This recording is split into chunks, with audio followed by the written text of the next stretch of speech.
বলতেছেন আপা আতঙ্ক হইতে পারে, তবে আমাদেরকে আবার আশ্বস্ত করতেছে নিজেদের বক্তব্যের মধ্যেই বিভ্রান্তি।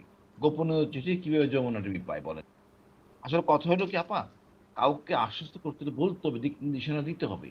আমরা যখন র্যাবে ছিলাম বিএনপির সময়, এই জেএমবি দমন করতে আমরা প্রতিটা এলাকায় মহল্লা যেয়ে বলতাম, কোনো অপরিচিত লোক আসছে, আপনার ভাইটাকে আপনি দেখে রাখবেন, আপনি দায়বদ্ধ। এগুলি গাইডলাইন দিতে হবে পুলিশ থেকে। এগুলি দেখে আমার ভাড়াটা আমাদের কেউ অন্যরকম লোক আছে কিনা, প্রত্যেকে চিনতে হবে। এটা আমার নৈতিক দায়িত্ব। না হলে হুম কিন্তু কোন সময় কে অশিক্ষিত জনগোষ্ঠী, এই যে বলুন আমাদের দেশের শিক্ষা ব্যবস্থাটা লিমিটেড, সবাইকে শিখাইতে হবে। ইসলাম এরকম না, ইসলাম কোন বোম মারতে বলে না। এইটাকে পুঁজি করে ভারত মূলত জেএমবিটাও বিএনপি ওই সময় দেখেন ভারত, কিন্তু আমরা একটা ভূমিকা নিতে পারি নাই। হুম আমরা, আমি কথা বলতে পারি, এমপি সাহেব সে কথা বলতে পারবেন না। আমার পক্ষে আমি ফেড আপ ওই ভারত নিয়ে। হুম দেশটাকে অশান্তি, আমরা এয়ারফোর্সে খুব ডেভেলপমেন্ট করার চেষ্টা করতেছি। আমরা যেগুলি আগে দেইনি, কিন্তু সরকার করতেছে। এখন আর মাথা ব্যথা এয়ারফোর্সকে পচানোর জন্য। সেম এই সেনাবাহিনী কেন করে নাই, অনেক আমার নামে তো ভাই অনেক কিছু বলছে, আপা বলবি, আমরা অ্যাড্রেস করবো না। ভারতকে যা বলবে মনে করেন ঠিক উল্টা। এটাই সহজ সমীকরণ। এটা নিয়ে অস্থির হওয়ার কিছু নাই। বাংলাদেশের জনগণ ওই জঙ্গি আসবেন, হ্যাঁ জঙ্গি আসবে না বলে বললাম, সেদিনকে এক কুষ্টিয়ার এক ধর্মীয় এক পিসকে পিটিয়ে মেরে ফেললো। এটা তো কাম্য না। একে দায়বদ্ধ করতে হবে থানার ওসিকে, তোমার এলাকায় এরকম লোক আছে কিনা। আবল তাবল বকে বা কোনো একটা খানকা শরীফ মেনটেন করে, সেম টিয়নো এই যদি তারা মেনটেন করতে না পারে, সরকার কেমনে করবে বলেন আমাকে? সরকার যদি লাভ আছে? এই লোকটা ধরে মপ করে ফেলা, পিটিয়ে মাইরা, দুঃখ দাও, এটা হয় না। ইসলাম এটা বলে নাই। এত বড় দেশ, একটা রিসার্চ সেন্টার থাকা দরকার ছিল ইসলামের, যে ইসলাম বা সব ধর্মেরই এর বাইরে কোনো কথা বলা যাবে না। তুমি আমল করো internal, you cannot come out with all those funny ideas. Maybe আমার কাছে ফানি, ওনার কাছে ভালো, বাট সবকিছু নিয়ে আলোচনা ঠিক না। সব জিনিস বলতে পারেন না। জেহাদ বলতে বুঝে কিছু নিয়ে বাইরে হওয়া লাগবে, নো। জেহাদের ব্যাখ্যা অনেক অনেক রকম আছে। তারপর দেখেন এই গজলে হিন্দ কি মানে আজগবি জিনিসপত্র, আমাদের সরকারের পক্ষ থেকে এটা অ্যাড্রেস করতে হবে। আপনি ইসলামিক ফাউন্ডেশনে যা চেক করেন, ঘুমাইতেছে, তাদের দায়িত্ব।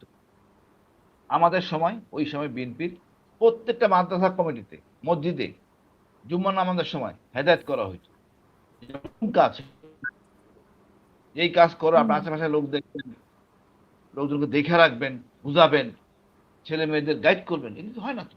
তারপরে একটা জিনিস হচ্ছে গুপ্ত, আপা এটা একটা নতুন একটা কৌশল আছে বিএনপি আসার পরে, গুপ্ত বলা হচ্ছে। আসলে গুপ্তটা তো কৌশল বেড়ে আইছে, এটা হয়তো জামাত বা শিবিরের ছেলেরাই কৌশল অবলম্বন করছে। আমি কি লুকাই ছিলাম না আপা 2টা বছর, আপনি তো জানেন।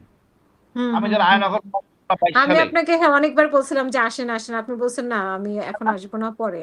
হুম হ্যাঁ because আমি তো লুকাই ছিলাম, তো আমাকে দোষ দিবেন? আমি অস্ত্র নিয়ে বাসায় থাকতাম, আজকে মারবো এখন মারামারি আপনাকে করে গুপ্ত, আপনাকে আমরা গুপ্ত আমার ধরবো সত্যি কিনা? বলে এটা মানা যাবে?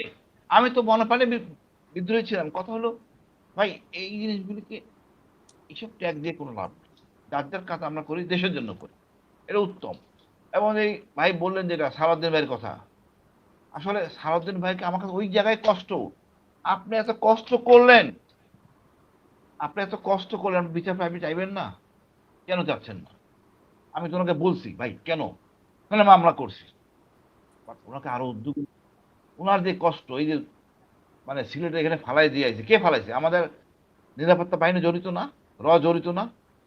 উনি হয়তো বলতে হুম পারতেছেন না, উনি তো আটকে পড়ে গেছেন, মন্ত্রী হয়ে গেছেন। তা আমরা তো জানি জড়িত। এবং এইখান দিয়ে একটা সারদের বাইরে দিয়ে মামলা করাতে পারে, রকে আমরা টাইনা হেসে ধরতে পারবো কেন না এই না কাজটা করছে হাসিনুর ভাই বল। আপনি ভুল বলছেন। হাসিনুর ভাই আপনি ভুল বলছেন। উনি নিজে হেঁটে হেঁটে গেছেন, কারণ উনি ইন্ডিয়াকে খুব ভালোবাসেন। উনি ইন্ডিয়ার থেকে ট্রেনিং নিতে ওখানে গেছেন। আপনি কে এই বলছে জন্য ওখানে সিলেটে পাঠাই গেছেন? উনি হেলিকপ্টারে গেছেন তো। হ্যাঁ, হ্যাঁ। আমি রাগ করে মাঝে মাঝে বলি, সাল ভাই আপনি তো ক্ষতিগ্রস্ত, আপনি আছেন এই দলের মধ্যে, এটা হওয়ার তো কথা না, আরো কঠিন হবে আইন। যেটা করা হয়েছে আরো কঠিন করা দরকার। কারা এই গাদ্দারি করছে, এদের পানিশমেন্ট দেওয়া উচিত, দেশের গাদ্দার। এই যে একটা খুন হয়েছে চিন্তা করতে পারেন আপনি? ডিজেফের ভিতরে লজ্জাবত কিছু নাই। আমাদের এই সেনাবাহিনীটা ধ্বংস করছে আওয়ামী লীগ, বুক হুম খুলে বলা উচিত। এই প্রশাসনকে নষ্ট করছে। আমি এই জন্য বলি, আমরা এই বিএনপি চাইলেও ওই ন্যারেটিভ আনতে, ওই ওই কুলাঙ্গার আওয়ামী লীগের মতো কাজ করতে পারবে না। রক্তের একটা মানে মানুষ মনুষ্যত্ব, মানবিকতা আছে তো। এটা পারবে না।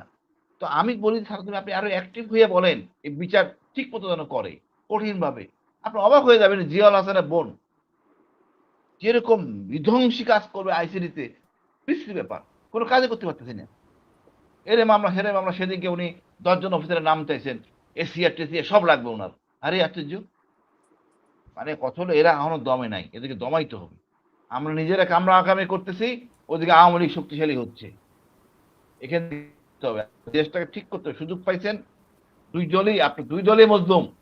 এটা গঠন এমন সুন্দর করে করেন, ভালো লোককে নিয়ে আসি আমরা।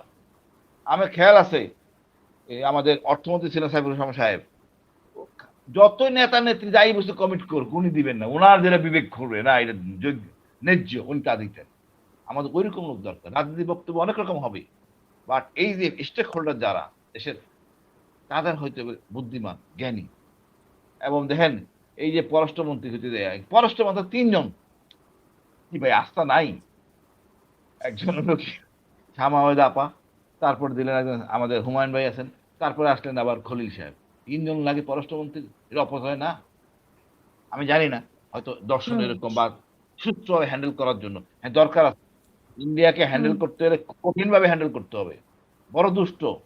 মানে আমাদেরকে আমাদের হিস্সা সমান সমান আদায় করে নিতে হবে। এই জন্য হয়তো করছেন, যেটাই করেন জনগণ তাকায় আছে আপনার দিকে।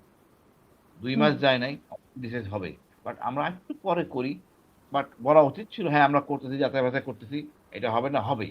আমরা করব। এরকম আস্থা পাইলে হয়তো একটু নরম হইতো। বাট শুরুতেই মনে করেন গুম কমিশনে যারা ছিলেন, এই যে মানবাধিকার বিষয় বাতিল হয়ে গেল, ওনারা পদত্যাগ করলেন। এটা খুব দৃষ্টিকটু হয়েছে। তাজুল হুম, ভাইয়েরটা দৃষ্টিকটু হয়েছে। আমি জানি বর্তমান উনি খুব জ্ঞানী, ভদ্র, মিষ্টি মিষ্টি কথা বলে উনি কাজ করে ফেলেন। বাট একটু আস্তে ধীরে দেখতে হবে। কিন্তু সেন্সিটিভ ব্যাপার, এগুলি চরম সেন্সিটিভ ব্যাপার, হৃদয়ের কষ্টের ব্যাপার। এই সারদুল ভাই কথা বলেন, আমি জানি তো কিভাবে এই লোকটা আমার বয়সী, কিভাবে কষ্ট করে ওনাকে নিয়ে যাওয়া হয়েছে, হেনস্থ করা হয়েছে। এই গাড়ির মধ্যে চোখ বাইন্দা নিয়ে গেছে। অবশ্যই চোখ খুলে তো ওনারা নিয়ে যায় নাই। হুম, এই খুবই দুঃখজনক। এদের বিচার করতে হবে, না করলে আবার সৃষ্টি হবে। এবং চোখে আঙুল দিয়ে দেখাইতে হবে তুমি সেই গাদ্দার। হুম, আশেপাশে যারা ছিল সব কটাকে আইনে আওতায় আনতে হবে। রাষ্ট্রকে এইভাবে চালাইতে পারে না। এই জন্য বললাম, বিচার না করলে আমরা হতাশা হব। বিচার কম হোক বেশি হোক করাইতে হবে। আর এই হাসিনাকে যদি আবার আসে, আমি তো দুঃখজনক, আবার অশান্তি হবে দেশের মধ্যে। ইন্ডিয়া আছে, ভারতে থাকুক, ওখানে মরুক, আমাদের দরকার নাই। আমার দেশে আমরা ভালো চালাবো। আমি মনে করি আমরা আন্ডারস্ট্যান্ডিং করে মানি না মানব না বলতে বলতে একটা ভালো জায়গায় পৌঁছবো। জনগণের কল্যাণের জন্য এই বেকার সমস্যা সমাধান করতে হবে। জি, কুড়েল বস্তি, এই বস্তিবাসীদের একটা মানদণ্ড দাঁড় করাইতে হবে, যেন তার উপার্জনটা ঠিক মতো আসে, ব্যবসা করতে পারে। তাহলে এটা আমাদের জন্য বার্ডেন হয়ে যাবে তো। আপনি নিরাপদে সন্ধ্যা করে হাঁটতে পারবেন না। ও তো মাদক সমস্যা ব্যস্ত, তাকেও মেরে দিবি, মাঝখান দিয়ে আপনি মরবেন। এই যে মনে করেন ঠিক, কাস্টম অফিসারটা হুম, মারা গেল, কাস্টম অফিসার মারা গেল, ওকে ওই হুম, সেন্স তার আছে, কাকে মারতেছে, কেন মারতেছে। এইগুলির জন্য শিক্ষা দরকার। মানুষ শ্রেষ্ঠ সেরা জীব, তাকে শিক্ষিত করতে হবে, সবার বাধ্যতামূলক। এবং ছোট কাল থেকে শিখে আনতে হবে। এবং আমাদের নেতাদেরই দায়িত্ব একে ওইভাবে গড়ে তোলা। এবং উপজেলা চেয়ারম্যান সবখানে এইদেরকে অ্যাড্রেস করতে হবে, নাহলে আমরা বিপদে পড়বো। আমার হুম, ভাই বিদেশে, বাড়ি গাড়ি আছে কিনা আমি জানি না, বাট আমাদের অন্যান্য নেতাদের বাড়ি গাড়ি বিদেশে আছেন, ওনার ছেলে মেয়ে ভাই বিদেশে পড়াশোনা করেন। ১৬ বছর দেশের বাইরে চাকরি করছি, সিঙ্গাপুর, দুবাই, ইন্ডিয়া, বম্বে। ৫ পয়সা কোথাও নেই, কোনো ব্যাংক অ্যাকাউন্টও নাই। আপনার স্কোপ নাই, আর বাবা সেনাবাহিনীতে ছিল যথেষ্ট।